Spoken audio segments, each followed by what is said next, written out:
Lushing's spaceship slowly began to get closer and closer to the blazing star. Our boy simply watched in silence, lost in his thoughts. His eyes began to shine with seriousness as he considered that the nearest planet with life to the star was 15 light-years away. Unless it suddenly exploded, this wouldn't have a significant impact on the surrounding planets with life. Martial fire began to surge from Lushing's hand. He observed it carefully and recognized that, with his current strength, he wouldn't be able to force the explosion of a star in its prime. Lushing's eyes widened with joy, and a smile spread across his face. The surface temperature of a star reached 6,000 degrees Celsius. At 3,000 degrees, steel vaporized, and at 6,000, even atoms were ionized.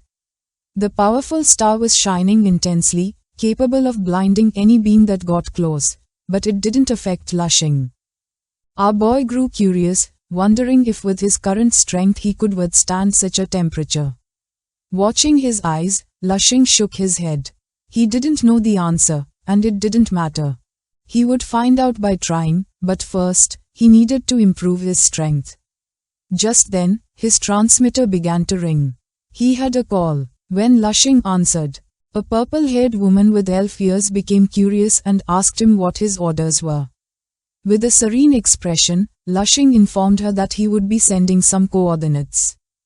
He ordered her to have someone send him a batch of energy crystal resources within 10 days. His eyes began to shine.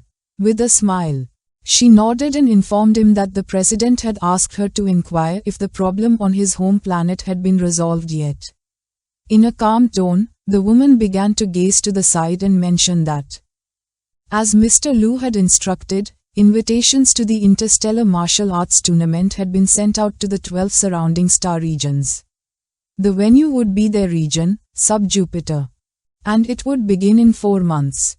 Lushing closed his eyes, let out a sigh, and before hanging up, asked her to let him know. Several minutes later, Lushing went to another part of the ship. And the door opened. He was in the training room, which was filled with giant, shining purple energy crystals. Lushing grabbed a crystal and began to observe it intently. His eyes starting to shine with confidence. For now, he would use these supplies to hold out for a while. Then Lushing's attention fixed on the ceiling of the spaceship.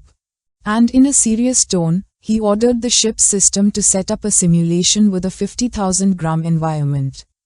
The system activated the 50,000 times gravity. Lushing's eyes widened in surprise, as he hadn't expected the pressure to be so immense. Despite being a martial arts genius, Lushing couldn't take it, and his knee slammed into the ship's floor, shattering it. Lushing's body began to tremble, causing him to grit his teeth tightly. Not long after, blood started to come out of his nose and mouth. Far from feeling fear, his eyes widened with excitement as he liked this sensation.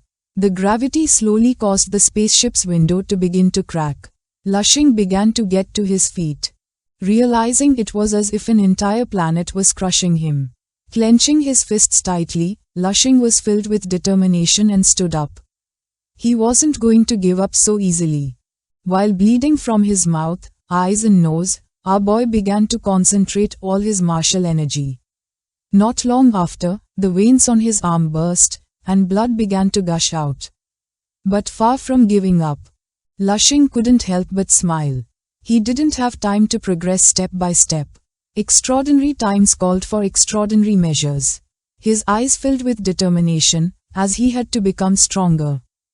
Martial energy began to surge from Lushing's body and expand throughout the room. Not long after, the energy crystals, which were previously golden, began to float, surrounded by golden energy, and were turned blue by Lushing's martial energy. Lushing concentrated even harder, and more energy began to surge from his body. He was going to give it his all, no matter the cost.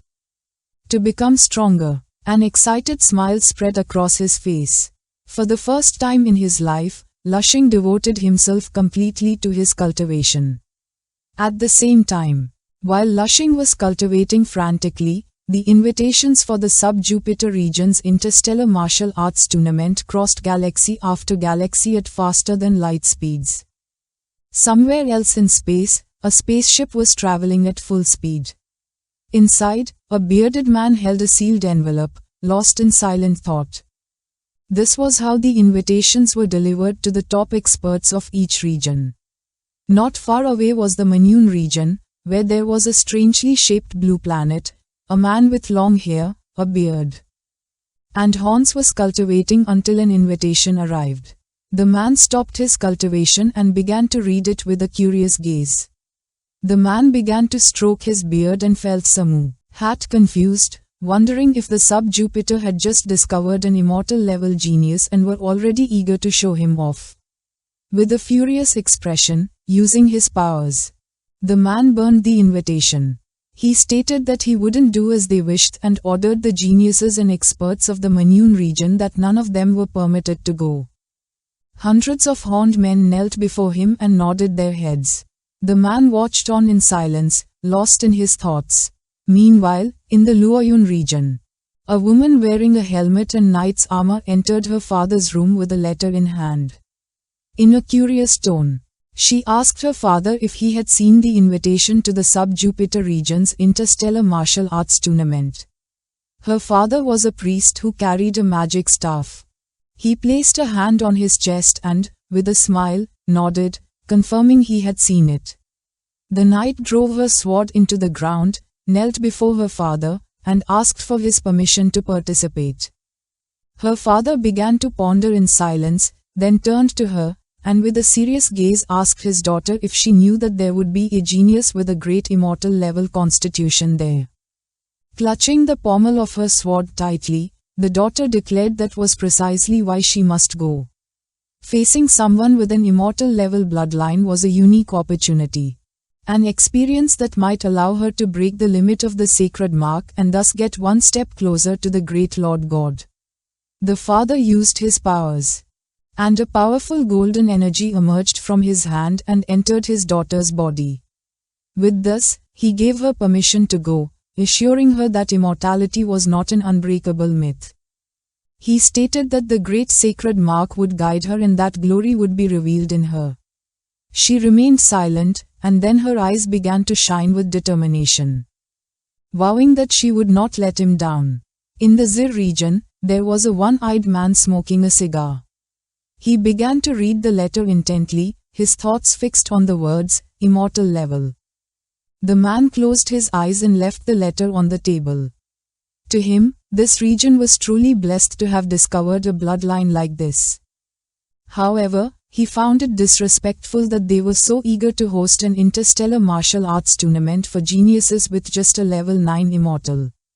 A long-haired man appeared in front of him, placed a hand on his chest, greeted him respectfully, and asked for his orders. With a serene smile, the man handed the letter to his subordinate, telling him he would have to postpone his plan to go to the dimensional battlefield. He presented this as a very interesting competition that he thought his subordinate would enjoy. His subordinate approached, took the letter, and began to read with a cheerful expression. A smile spread across the one-eyed man's face. His subordinate was already a level 12 solar class bloodline. But the cultivation techniques he practiced could conceal his strength, confidence shone in his eye. The invitation only mentioned level 11, and Hale was capable of suppressing his power to that level. This was truly exciting. The possibility of Hale accidentally killing that region's immortal amused him. Meanwhile, in the spaceship's gravity training room, Lu Sheng continued his training.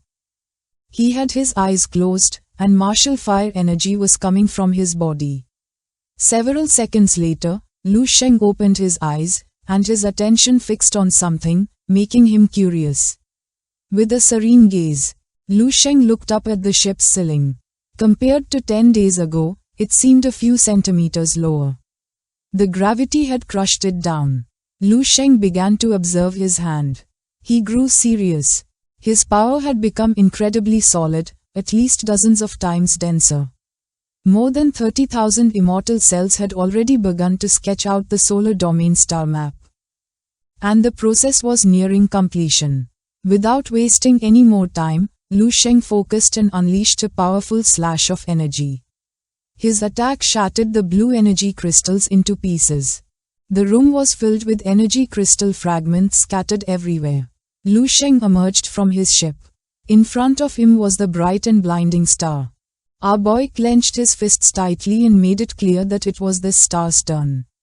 This is the end of the video. If you guys want to see the next part, then subscribe to our channel.